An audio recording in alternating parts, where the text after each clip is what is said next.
అంతమంది చనిపోతున్నా ఆవిడ పేరుకి బహిరంగంగా నేను బాధితుల పక్షాన ఉంటాను, నేను బాధితులకి అండగా ఉంటాను.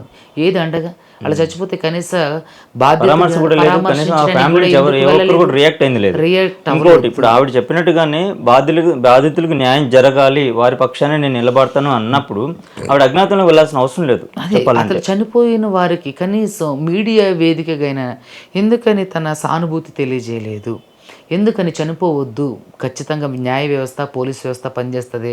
ఒకవేళ తను నిజంగా తప్పు చేయకపోతే న్యాయ వ్యవస్థ పనిచేస్తుంది. అందరికీ నేనున్నా, మీరు భయపడి ఏ అఘాయిత్యం చేసుకోవద్దని ఎందుకు ఆవిడ అంటే ఏ ఏ ఒక చిన్న వీడియో రిలీజ్ చేస్తలేరు? ఏంటంటే ఇదంతా అంటే మనుషుల్ని పీడించి, పీల్చి పిప్పి చేసే వ్యవహారం అన్నట్టు. సో, మంగ్లీ వాళ్ళకి సంబంధించినటువంటి ఒక డ్రైవరు ఏది రమావత్ మధు, మంగ్లీ తమ్ముడు శివకు సంబంధించినటువంటి ఒక వ్యక్తి బహిరంగంగా తను జరిగిన విషయాలన్నిటి గురించి, చెప్తున్నాడు. మంగ్లీ రాకపోకల గురించి, మంగ్లీ వాళ్ళ తమ్ముడు ఈ డబ్బులు తీసుకెళ్ళడానికి గురించి ఎన్నో మీడియా వేదికలుగా మాట్లాడిండు. తను ఒక వీడియో రిలీజ్ చేయడం కూడా జరిగింది.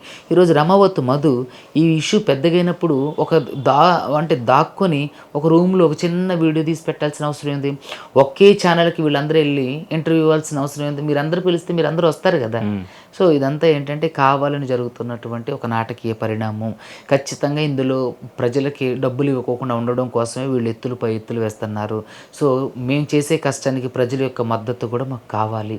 ప్రజలు కూడా మాకు మద్దతు ఇవ్వాలి. అదేవిధంగా దీన్ని ఉన్నతమైన విచారణ జరగాలంటే లోతైన విచారణ జరగాలి. అది సీఎం రేవంత్ రెడ్డి గారు మాత్రమే ఒక సిట్ లాంటిది ఏసి దీనికి న్యాయం చేయగలరు.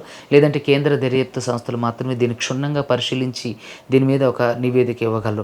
సో, కాబట్టి లోకల్ పోలీసులు దీన్ని హ్యాండిల్ చేయలేరు. ఎన్నో ఒత్తిళ్ళు అలాంటి వాటికి గురవడానికి అవకాశం ఉంది.